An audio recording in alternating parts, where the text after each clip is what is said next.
명상을 10년 해도 다리는 저려요.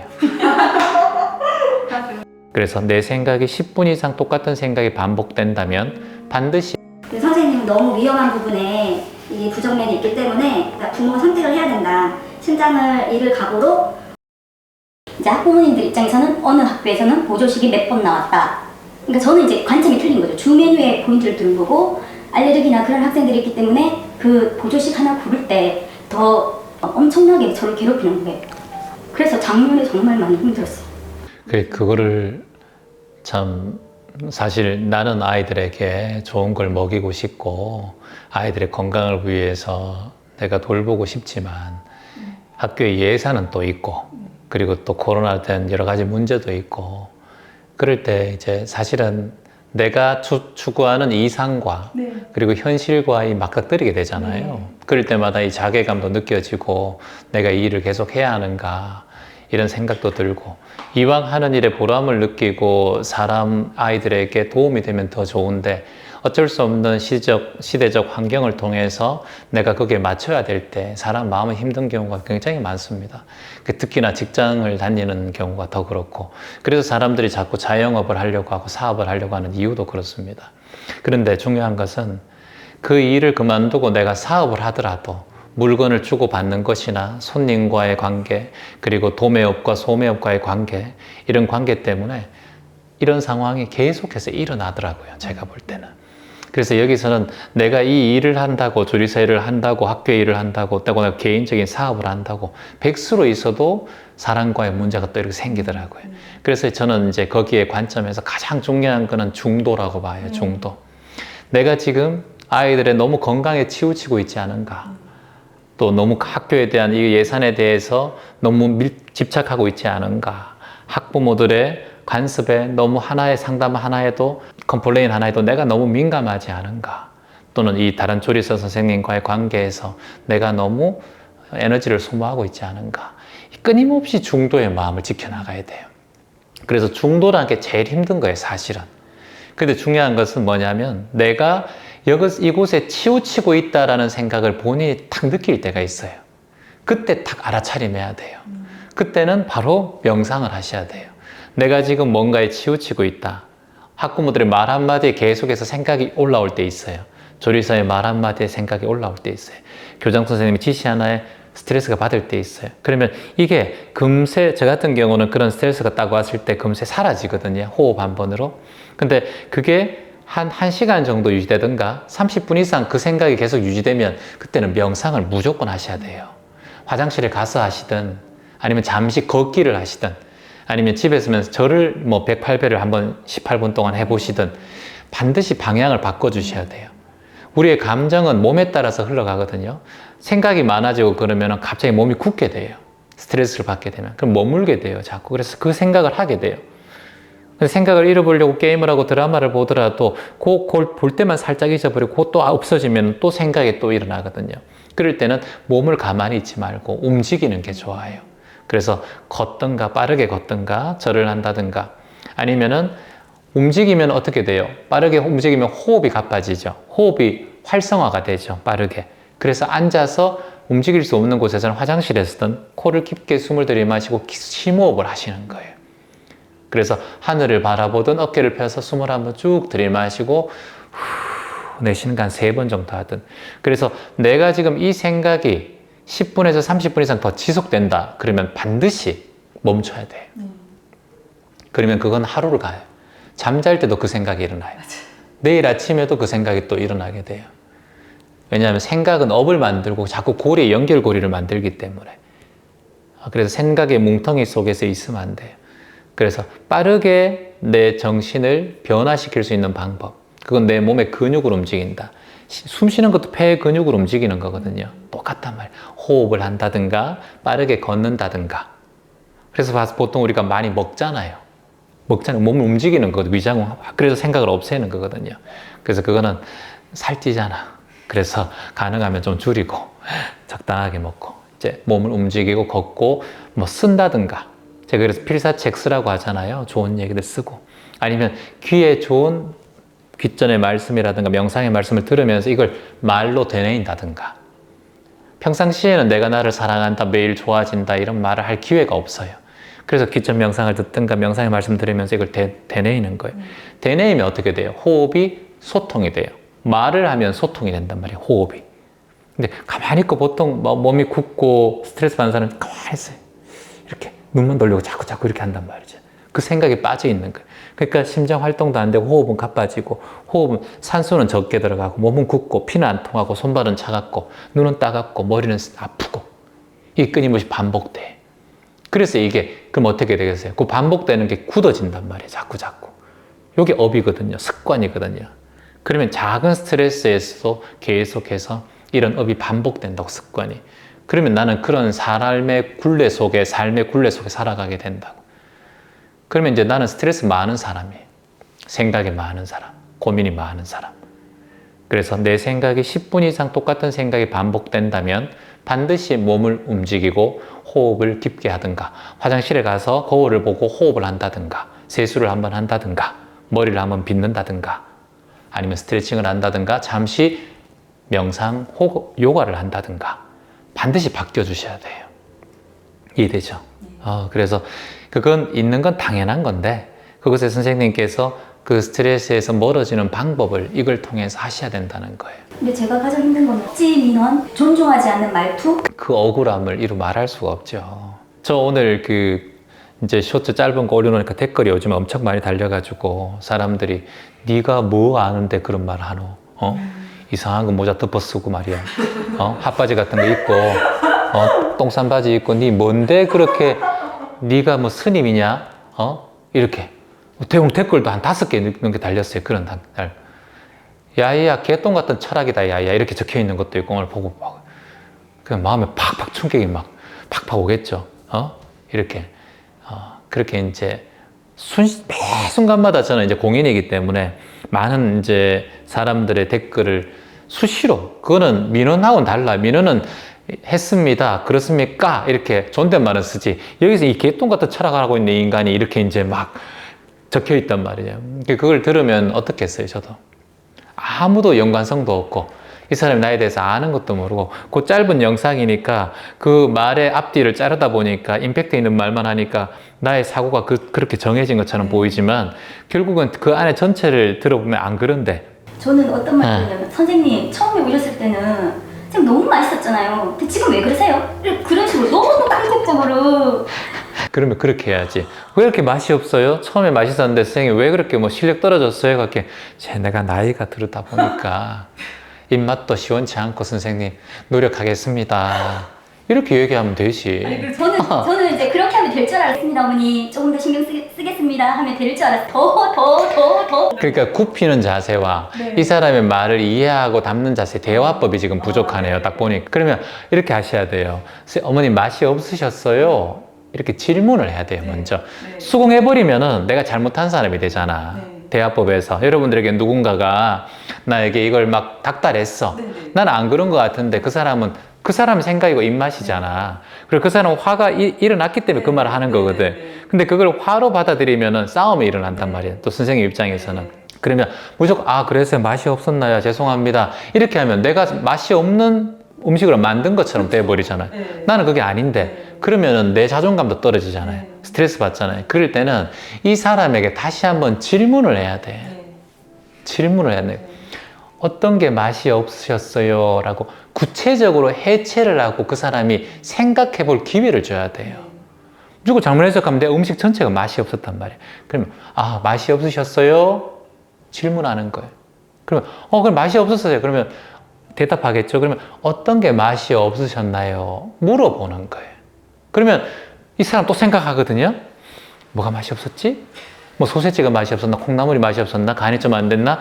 그게 맛이 없었던 것 같아요. 뭐 이렇게 확고하게 뭔가 얘기할 수 있어요. 그건 맛이 없으셨어요. 또 질문하는 거예요. 계속해서 그 사람에게 질문을 유도하는 거예요. 그러면서 대화를 이어가는 거예요. 근데 나는 지금까지 그 사람을 맛없다라고 승낙한 적이 있어요? 없어요? 없어요. 그리고 내가 맛없는 음식을 만들었다고 인정한 적이 있어요? 없어요? 없어요. 맛이 없으셨어요? 그래, 뭐가 맛이 없으셨어요? 이런 게 맛이 없으셨어요. 그거 말고 다른 거는요? 또 물어보는 거예요. 그리고 수첩을 적어요. 듣고만 있지 말고. 대화할 준비를 하면 그 사람은 대화가 무뎌지게 되어 있어요. 그 사람은 지금 감정적이기 때문에 내가 이성적으로 다가서면 그 사람의 감정은 점점 더 정화돼요. 근데 나도 감정적으로 슬퍼하든가 인정해버리면 똑같이 기가 더 올라와요. 아, 그래요. 그게 맛이 없으셨어요? 짰습니까? 싱거웠습니까? 어떤 맛이 없다면 싱겁던가 짠 거 아니에요. 너무 달던가 맵던가. 아, 그거 매웠어요, 선생님. 알겠습니다, 선생님. 그거 제가 음식 만들 때 주의를 기울이겠습니다. 이렇게 하면 돼요. 근데 우리가 그거를 그 순간은 그걸 할 방법도 모르고 그냥 그 감정 덩어리에 있기 때문에 그 사람도 감정 속에 있고 나도 감정 속에 있기 때문에 이성적이지 못하기 때문에 그걸 해결할 방법이 없어요. 그래서 제가 이런 생각이 왜 올라오냐 하면은 평상시에 마음이 안정적이고 어떠한 것에도 흔들리지 않기 때문에 이런 생각이 그냥 올라오는 거예요. 지금 제가 그 장소에 있었다면 제가 그렇게 얘기했을 거예요. 조리사 선생님의 음식을 잘 먹는 아이도 있고 그런 애가 10명이 있다면 한 2명 그런 컴플레인이 있을 거예요. 저는 이제 항상 어떤 생각을 하냐면 제가 만약에 뭐 90을 하면 10%를 제가 더 채워보겠습니다. 저는 사실 지금 99.999%를 이미 할 수 있는 모든 거를 동원해서 하고 있는데 그러니까 이게 사람이 이제 저 기가 다 빠지는 거예요. 그렇게 하면 안 돼. 선생님이 지금 말씀하시면서 99.9%를 하려고 했던 그 열정 있잖아요. 그걸 80으로 내려놔요. 선생님이 지금 99.9%를 하기 때문에 지금 그런 모든 감정에 휘몰아치는 거예요. 그래서 지금부터는 내 인생이야. 학생들 인생, 학생들 인생이야. 난 한 80%만 열정적으로 할 거야. 에너지. 20%는 내 마음을 위해서 간직해 둘 거야. 내 에너지를 살펴둘 거야. 이렇게 생각하세요. 이제 좀 툭 떨어나요. 선생님이 아이들을 위한 열정이 너무 크기 때문에 그래. 지금 이제 그 공부를 제가 지금 하고 있는데 그게 중도예요. 제가 나가서 음식을 더 손대면 더 맛있지만 조리사님을 믿는 거예요. 그치. 이제 지금쯤은 제가 충분히 가르쳐 드렸으니까 잘 하신다 하고 이제 저는 제 일에 집중을 하고 그래야 더 오래 가요. 그게 중도심이에요. 제가 지금 일을 많이 하고 뉴욕 지부, 캄보디아 지부, 전국에 지부를 놔두고 제가 다 관습할 수가 없어요. 저는 그냥 실무자들에게 맡겨놓는 거예요. 재무 담당들, 세무 담당 맡겨놓지 그걸 일일이 다 간섭하면은 저는 머리 아파 일 못해요. 똑같은 거예요. 그래서 실수할 수 있어요. 맛 없을 수 있어요. 그래도 그게 인연이에요, 인연. 인연 따라 살겠다 하고 적당하게 이렇게 선생님이 성격이 올인하고 열정적으로 다 모든 걸 완벽하게 하려고 하는 완벽주의다 보니까 그래서 자꾸 그게 대한 영향을 받는 거예요. 저는 이제 평범하게 살다가 이제 아이가 되게 많이 아팠어요, 작년에. 그래서 이제 삶이 이제 평범하지 않게 아이가 이제 심장병을 앓게 됐는데 이 심장병이 이제 수술을 해서 딱 완치가 되면 괜찮은데 나이가 너무 어리고 그리고 시도 때도 없이 심장이 막 빨리 뛰는 거예요. 180, 190.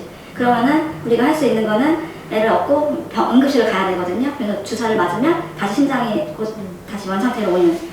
근데 아이가 이제 좀 거의 우리나라에 거의 없는 특수한 케이스여가지고 너무 하루에도 막 2-3번씩 오는 거예요. 그러면은 일상생활이 안 되는 거예요. 첫째도 있는데 뭐 학교도 보내야 되는데 우리는 응급실 가기 바쁜 거예요. 남편은 또 회사도 가야 되고.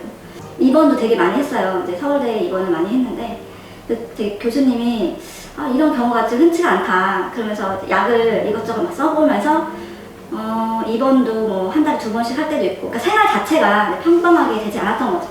그러다가 이제 내 삶은 왜 그럴까? 이렇게 평범하게 살다가 왜 이런 일이 닥치는 거지? 왜 우리 애는 아플까? 막 이런 그 한탄을 하면서 그걸 계속 빠져가 있었어요. 근데 어느 날은 옆에 계시던 그러니까 입원실에 옆에 계시던 분이 자녀가 한 40대 정도 됐는데 그분도 대수술을 하는 분이었어요. 근데 아침마다 되게 감사하다 계속 감사하다는 되뇌이면서 그렇게 하는 거죠. 얘가 저렇게 아픈데 뭐가 이렇게 감사하다는 거지? 그런 생각이 든 거예요. 근데 그거를 한 5일 이상 듣다 보니까 어느 날 이제 병원에서 잠을 자는데 수많은 아이들이 너무 아프고 희귀병도 많은데 그래도 우리 아들은 고칠 수 있는 병이라 너무 감사하게 느껴지는 거예요. 저도 너무 감사합니다. 그리고 또 큰아이가 아프지 않아서 감사합니다. 저한테 감사함을 이제 일깨워주는 거예요. 그래서 나한테 내가 감사함을 모르고 살았다가 아이를 통해서 이런 가르침을 얻게 하려고 아이가 아팠나? 이런 생각도 들고 그러면서 이제 남편이랑 매일 밤마다 기도를 했어요. 우리 그러니까 아이가 낫게 해달라는 기도. 그래서 막 하루에 100번씩 100일 동안 쓰는 거 있잖아요. 학원. 그것도 하고 그래서 되게 삶이 감사함으로 채워졌거든요. 근데 그 속에서도 사람도 계속 감사할 수는 없잖아요. 아이는 계속 아프고 시도 때도 없이. 그러다가 이제 이게 언제까지 이게 이어질지 모르니까 내 마음을 어떻게 다스려야 될지 몰라서 명상을 알아보게 됐고. 아이가 몇 살이에요? 지금 4살이에요. 4살이구나. 너무 심해서 시술까지 들어갔는데 선생님은 너무 위험한 부분에 이 부정맥이 있기 때문에 어머니가 그러니까 부모가 선택을 해야 된다. 심장을 잃을 각오로 이 시술을 할 것인지 아니면 이렇게 생활을 그러니까 부모가 힘들어도 이렇게 생활을 할 것인지. 두 분의 결정은 어떤? 결정은 우선은 기적 같은 일이 일어난 게 우리가 감사하며 살았잖아요. 그랬더니 이 발살바라는 거 혹시 그 호흡법인가 그게 있는데 그 호흡법이 너무 나이가 어려서 이 아이는 먹히지가 않을 거다 이렇게 말씀하시더라고요. 근데 한 8살 정도 되면 이 호흡법을 하면 부정맥이 딱 멈추는 거예요. 근데 남편이랑 저랑 막 진짜 별의별 걸 다 했는데 아예 심장이 딱 멈춘 거예요. 그래서 서울대 가서 이렇게 했는데 멈췄다 그랬더니 박수를 치면서 이런 경우는 없었는데 그래도 이렇게 지혜를 주셔가지고 지금은 병원에 가지 않고 집에서 그 발살바 요법으로 심장을 멈출 수 있거든요. 그러니까 180까지 뛰었다면 다시. 근데 이게 너무 자주 일어나다 보면 하루에도 10번씩 얘는 계속 그 압박을 해줘야 되는데 그 고통을 보기가 내가 너무 힘든 거예요. 어른의 힘으로 이거를 꾹 눌러야 되거든요. 그럼 아이는 막 너무 비명을 지르고 삶이 이렇게 연속이다 보니까 저도 마음이 평화롭지가 않고 너무 힘들어요.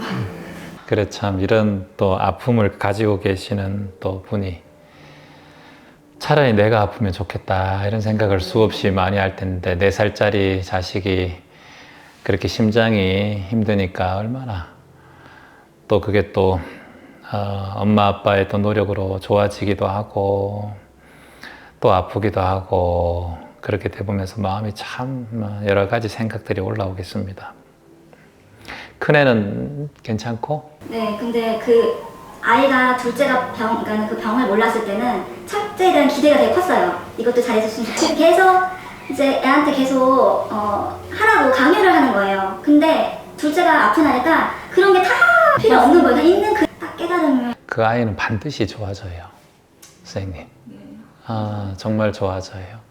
지금 엄마가 이곳에 오셔서 이 마음을 가지고 그리고 지금 이렇게 마음을 엄마가 명상에 또는 마음을 편안하게 하면 엄마가 뿌리잖아요.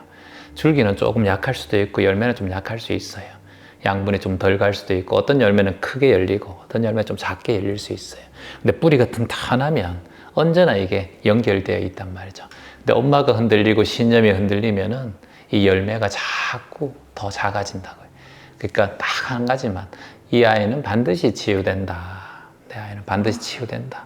그렇게 반드시 치유된다. 믿고 사는데 또 아이가 고통스러워하는 걸 보면 저도 같이 그게 마음이 고통스러워야 살아요. 그 아이는 지금은 아파야 살아요. 안 아프고 이런 게 아니라 지금은 아픈 상황에서 엄마와 아빠가 모든 에너지를 쏟고 같이 사랑의 힘을 모아야 그것을 이겨낼 수 있어요. 그걸 자기가 스스로 4살이기 때문에 점점 더 자기가 받아들이는 시간이 필요해요. 그 아이는. 이게 나에게 아픔이 와 있구나. 이걸 받아들이는, 지금 그 아이는 내가 이 아픔이 있다는 것을 받아들일 아직까지 나이가 아니란 말이에요. 자기가 왜 의문을 가질 나이란 말이에요. 근데 이게 시간이 점차 가까우면 내가 이게 있구나. 내가 이게 있기 때문에 엄마가 이렇게 누르는구나. 내가 병원에 가는구나. 이걸 자기 스스로가 인정할 때가 와요. 한 5살, 6살 되면. 그때 되면은 이것이 자신을 치유할 수 있는 방법이라는 걸 깨닫게 돼요. 그때부터는 받아들이는데 지금은 4살이기 때문에 좀 어려요. 그래서 그걸 받아들일 때까지는 엄마가, 엄마 아빠가 최선을 다해서 같이 함께 해주고, 그리고 기도를 하는 법이 있는데, 기도를 할 때 내 아이가 건강하기를 이렇게 기도하면 안 돼요.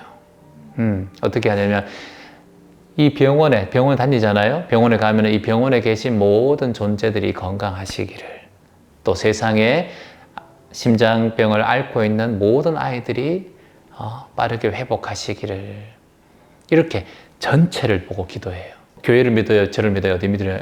기독교든 절이든 상관없고, 신이시여 또는 이 세상에 있는 모든 선신들이시여 몸이 아픈 아이들에게 건강을 주시옵고 매일매일 모든 면에서 좋아지고 개선되기를 진심으로 희망하고 발언합니다. 기도합니다.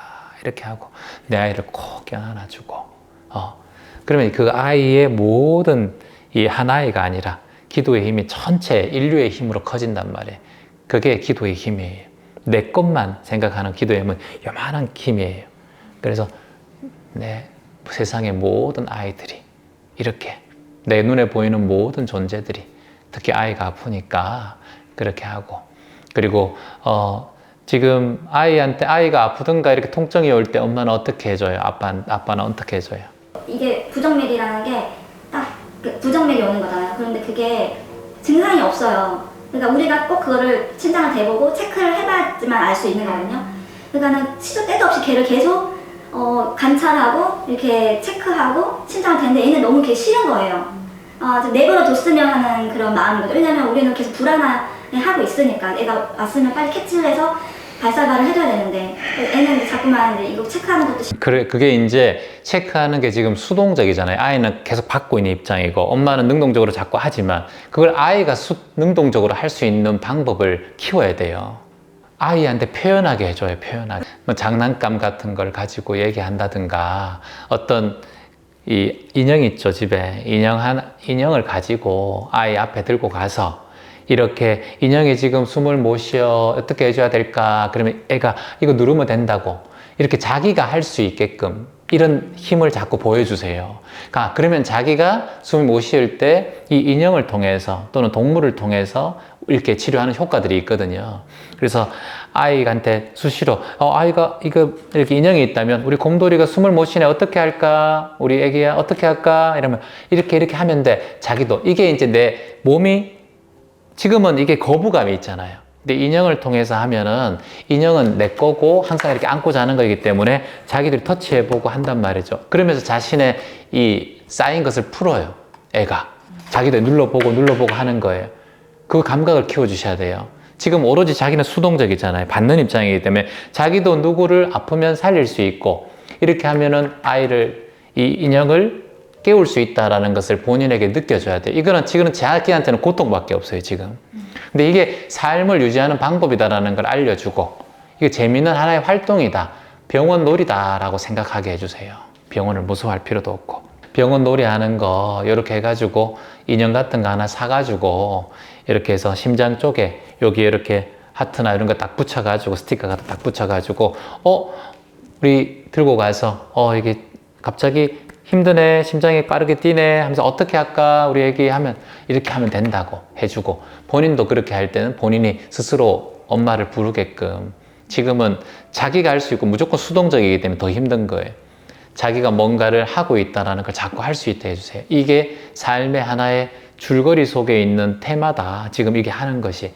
근데 이게 아파서 하는 것이 아니라 이렇게 하다 보면은 이게 생활에 점점 더 적응하게 될 거예요. 그러면 이제 그때는 자기 스스로가 이제 병을 이겨내는 힘도 점점 커져요. 지금은 무조건 싫고 아프면 싫기 때문에 참고 이게 아프고 싫은 거예요, 그냥. 그러니까 이게 생활이 아니기를 바라고 엄마도 똑같고 아빠도 똑같고 이걸 뭔가 내가 이걸 지금 당장 고친다는 생각을 하지 말고 쭉 이렇게 해서 조금 좋아진다 이렇게 마음을 한번 가져봐요. 이 현실은 내가 생각한 대로 상조된다고 하는데 그 내가 부정적인 생각을 많이 해서 이런 상조가 된 건지 솔직히 그런 것도 궁금합니다. 병이라는 것은 인연 따라오는 거기 때문에 내가 뭐 업을 지어서 그 아이가 그런 것도 아니고 살아가면서 병이란 것은 누구나 찾아오는 거예요. 교통사고 났는데 내가 업을 많이 지어서 불구가 됐습니까? 채환님, 사고가 난 것일 뿐이에요.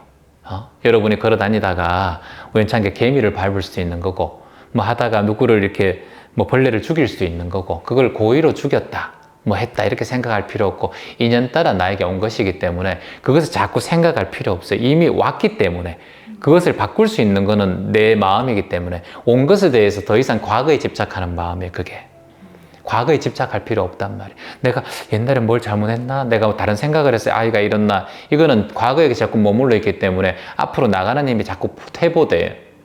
어떤 말을 들었던 어떤 것을 경험을 했던 간에 그 지나간 것에 대해서는 다시는 생각할 필요 없어요.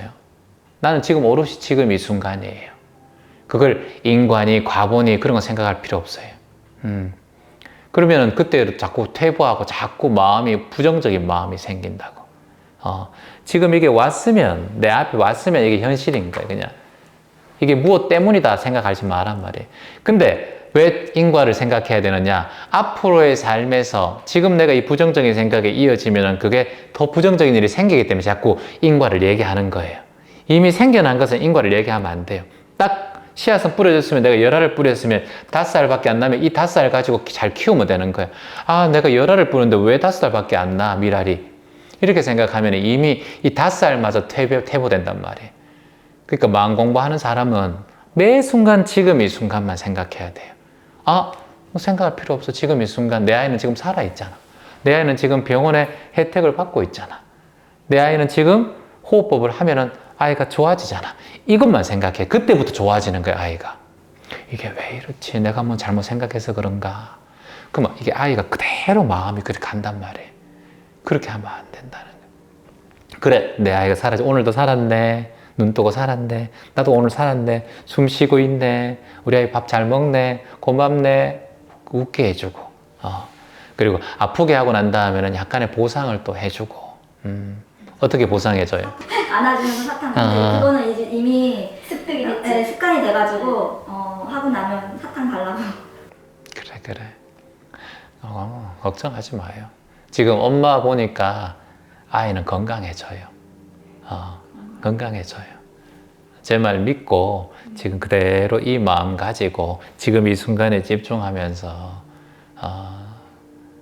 오늘도 살았네. 참 운이 좋아. 우리 식구는 이렇게 딱 마음 먹고 엄마가 항상 뿌리가 튼실하고 물을 잘 빨아들이고 하면 아이는 지금 아이가 그렇게 돼가지고 또 잘못돼가지고 뭐 태어나지도 못한 아이들이 얼마나 많습니까? 태어났다가 금세 또 지금 4살이라 그러니까 4살이라 그러잖아요. 내가 한 2살이나 3살 같으면 좀 걱정이 되는데 괜찮습니다. 4살이니까 아이가 이제는 자기 스스로 자생력이 자기 스스로를 치유할 수 있는 힘을 키우고 있어요. 그걸 자기가 알고 있어요. 4살이면 괜찮습니다. 엄마의 걱정을 이제 그만하세요. 마땅히 내가 닥쳐진 대로 이렇게 애타고 자꾸 자식이 건강해야 된다 이런 생각하지 말고 그런 마음이 올라오면 이 세상 모든 아이들이 건강하시기를 이렇게 기도하고 큰 마음으로 기도하고 복을 지으세요. 그렇게. 예, 잘 오셨어요 오늘. 저 아직은 좀 멀었다라는 생각이 들었어요. 아니요, 그거는 10년에도 명상을 10년에도 다리는 절여요. 다 그런가요? 예, 다리는 절여요. 10년에도 잡생각이 올라오고 20년 해도 또 생각이 올라와요. 감정이 올라와요. 그건 사라지지 않아요. 살아있잖아요. 우리가 살아있는 한 사라지지 않아요. 그거는 그냥 당연한 거예요. 왜냐하면 몸을 가만히 있는데 어떻게 안 저릴 수가 있어. 안 그래요? 그래서 당연히 생각이 일어나고 몸이 저리고 하는 게 당연한 거예요. 공기에 어찌 미세먼지가 없을 수가 있어요. 물에 어찌 불순물이 없을 수가 있어요. 나무도 다 깨끗하게 보이지만 그 안에 찐딧물하고 벌레가 다 있잖아요. 우리는 나무만 보니까 그게 깨끗하다 보지만 나무에 이렇게 기대가지고 편안하게 기대고 느릿하게 있지만 그 안에는 작은 미생물들, 찐득이들이 항상 나무 속에 있단 말이죠. 그게 우리 눈에 안 보이니까 우리가 기대는 거지. 그게 다 선명하게 크게 보인다면 우리 못 기댈 거예요. 맨발로 땅에 걷지도 못해요. 다 미생물들 다 있단 말이죠. 안 보이니까 그렇죠. 그래서 우리가 완벽하게 몸이 편안해지고 그런 때는 없습니다. 제가 명상을 지금 27년째 하고 있지만은 그건 그냥 생각일 뿐이에요. 자연스러운 거예요. 올라오는 거. 졸이면 피면 돼. 맞잖아. 그게 안 되기를 원하기 때문에 자꾸 내가 또 저리네, 명상 또 안 되네 이런단 말이에요. 급한 마음이 일어난단 말이에요.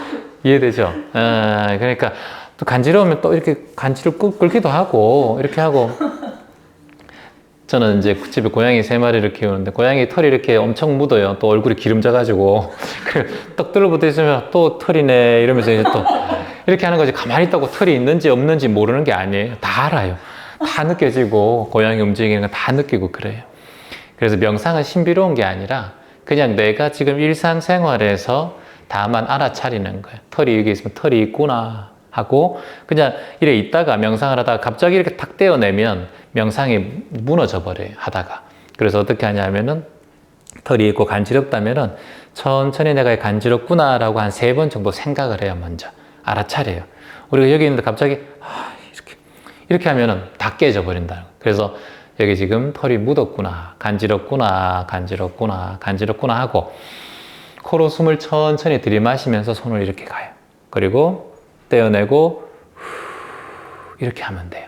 자, 하다 보면 다리가 간지러울 수도 있고 몸이 이렇게 있죠. 그러면은 이렇게 하다가 이렇게 하면은 다 깨져버려요. 명상을 그렇게 하면 안 되고 그럼 어떻게 해야 돼? 간지럽다 그러면 간지럽구나, 간지럽구나, 간지럽구나 하고 천천히 코로 숨을 쭉 들이마시고 들이마시면 손이 가요. 가고 이렇게 하면 명상이 계속해서 유지될 수가 있어요. 배가 꼬르륵 소리 나도 배고프구나, 소리 나는구나 이렇게 그냥 다만 지켜보고 또 명상하면 되고 알겠죠? 네, 그래서 다리 저리는 거 당연한 거예요. 다리 저리구나, 저리구나 하면은 코로 살짝 숨을 내쉬면서 다리를 바꿔줘요. 이렇게 다리를 바꿔주는 거예요. 이렇게 바꿔주는 거예요. 이렇게 연습 한번 해볼까요? 그냥 다리를 툭 바꾸면 명상이 깨져버리겠죠. 이렇게 있다가 명상이 다리가 저리면 이렇게 있다가 코로 숨을 쭉 다리가 저리구나, 저리구나, 저리구나 3번 한번 해보세요.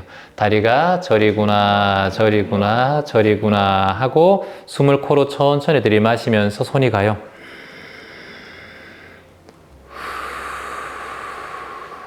이렇게 하면 돼요. 그쵸? 이렇게 하고 다시 자세 잡으면 돼요. 또 이 다리가 저린다면은 저리구나, 저리구나, 저리구나 하고 숨을 천천히 들이마시면서 손이 가요. 하고 편안하게 하면서 바꾸고 제자리로 되돌아오면 돼요. 이게 명상할 때 명상호흡법이에요. 아셨죠? 그래서 가만히 있고 이렇게 탁 이렇게 있는 게 아니란 말이에요. 그게 이제 우리가 명상에 대한 오해. 몸에 힘 툭 빼고 있어도 돼요. 다만 여기 허리가 굽혀지면 명상이 이렇게 잠이 와요. 자꾸 잠이 오고 이렇게 너무 턱이 들리면 생각이 더 많아져요. 자꾸 생각이 일어나게 되기 때문에. 그래서 정면을 딱 바라보되 시선만 살짝 아래로 한 2, 3m 정도 아래로 놔두면 돼요. 그리고 이제 이 엉덩이가 살이 있기 때문에 이게 밀려 밖으로 안으로 들어가면 자꾸 여러분들 뒤로 굽혀져요. 그래서 엉덩이 살을 쫙 빼내고 딱 이렇게 허리를 바로 세우는 게 도움이 됩니다. 그리고 방석은 이제 엉덩이 살짝 접어가지고 방석이 이제 엉덩이 반 정도에 살짝 걸치고 있으면은 허리가 바르게 서게 되죠. 지금 오늘 네 분은 지금 자세가 굉장히 좋아요. 지금 자세 자체가 체형이 바르게 이렇게 되어 있는 분들이라 명상하기 좀 편할 것 같습니다. 그 명상은 108배도 명상이고, 네네. 그러니까 제가 행, 주, 좌와, 어묵, 동정 이렇게 얘기했잖아요. 행할 때도 명상이고, 머물러 머물 주자거든요. 머물러 있을 때도 명상이고, 좌선도 명상이고, 누워 있어서 명상도 할 수 있고, 말하면서 명상할 수 있고, 말하지 않으면서 할 수 있고, 움직이고 동적일 때 다 움직이면서 명상할 수 있으니까 내 명상에 맞는 게 있어요. 사람한테. 선생님은 이제 동적인 거 이게 좀 맞을 수 있어요. 예, 그러다 보니까 근데 이제 동적인 거 할 때는 몸이 풀리고 정신이 그 동적인 것에 집중하니까 또 생각도 사라지고 이렇게 하면 좋은데 가만히 있다 보면 생각이 더 많이 일어나는 경우가 있어요. 그래서 근데 왜 자선을 하느냐? 그러면 최환이 걷기 명상만 하면 되고 절 명상만 하면 되지 않느냐 이렇게 생각하는데 좌선 명상을 하면은 이제 자신을 컨트롤할 수 있는 지혜가 커져요. 그러니까 내가 지금 움직이고 싶다 또는 내가 지금 생각이 올라온다 이걸 관찰할 수 있는 커져요. 그걸 관법이라고 하거든요. 관찰하는 힘이 커지면은 내가 움직일 때든 움직이지 않을 때든 그리고 걸어갈 때든 누워있을 때든 그 마음을 지켜보는 힘이 점점 커져요. 그런데 동적인 명상만 자꾸 하면은 관찰하는 힘은 좀 떨어져요. 생각은 사라지고 좋아요. 생각은 사라지고 너무 좋고 건강에도 좋은데 그래서 저는 이 절 명상이든 좌선 명상이든 지금 기점 명상은 한마디로 화건 명상, 어선 명상이에요. 말을 하는 거, 말씀 못 써가지고. 그래서 말씀을 많이 하게 하죠. 감사합니다. 고맙습니다. 희망입니다. 덕분입니다. 이런 말을 계속 하는 게 우리가 복음을 말하는 거나 그리고 경전을 말하는 거나 금강경을 외우는 거나 마태복음을 외우는 거나 똑같은 거예요. 이게 이제 어선 명상이죠. 말을 하면서 생각이 또 사라져요.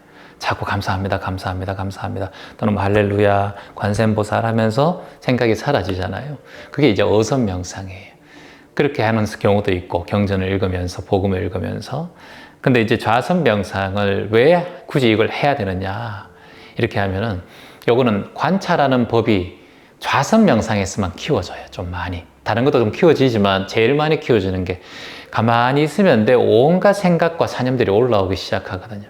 그때부터 내가 이렇게 많은 생각 속에 살고 있었구나.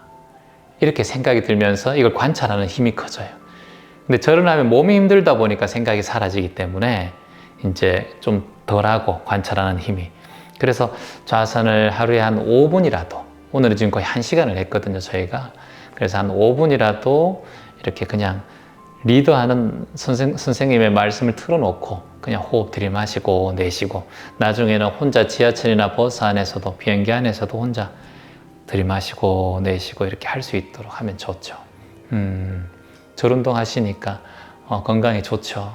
478 호흡, 4초 들이마시고 7초 멈추고 8초 내쉬고. 힘들지 않아요? 그게 잘 하시는 거라. 호흡이 기시다, 그쵸? 절하면 또 호흡도 길어지니까 좋습니다.